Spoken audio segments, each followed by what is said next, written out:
हजरत हसन बिन साबित रज़ी अल्लाह ताला अन्हु का लिखा हुआ कलाम, उसका पंजाबी तर्जमा पेश कर रहा हूँ।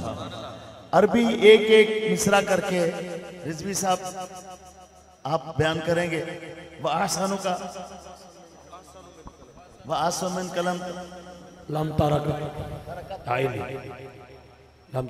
देखिए, हम तो नात लिखते हैं ना, हुजूर सल्लल्लाहु अलैहि वसल्लम को देखे बिना ये नात लिखी है। हजरत हसन ने मेरे नबी सल्लल्लाहु अलैहि वसल्लम को देखते हुए ये नात लिखी है, आपकी ज़ियारत फरमाते हुए ये नात लिखी है।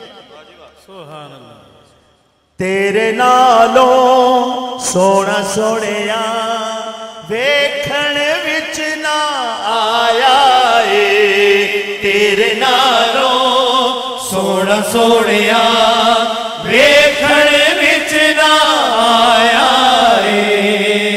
तेरे नालों सोना सोनिया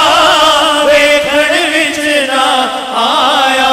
ए, तेरे नालों सोना सोनिया वेखण विच ना आया ए, तेरे नालों सोना सोनिया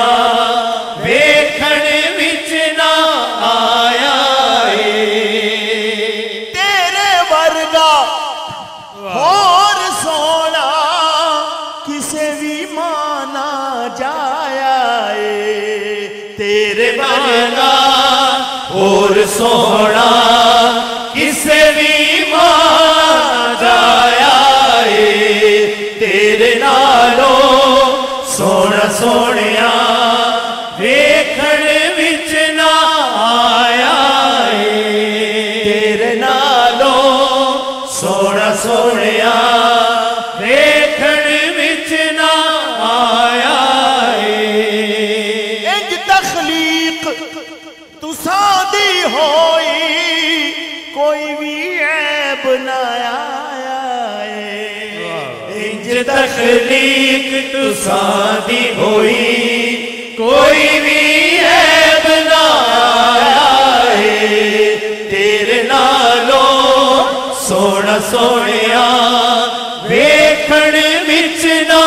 आया ए, साजिद जीवे सी बनना चाया ओ मेरा रब बनाया ए, साजिद जीवे सी बनना चाया ओ मेरा रब बनाया ए, तेरे नालों सोना सोनिया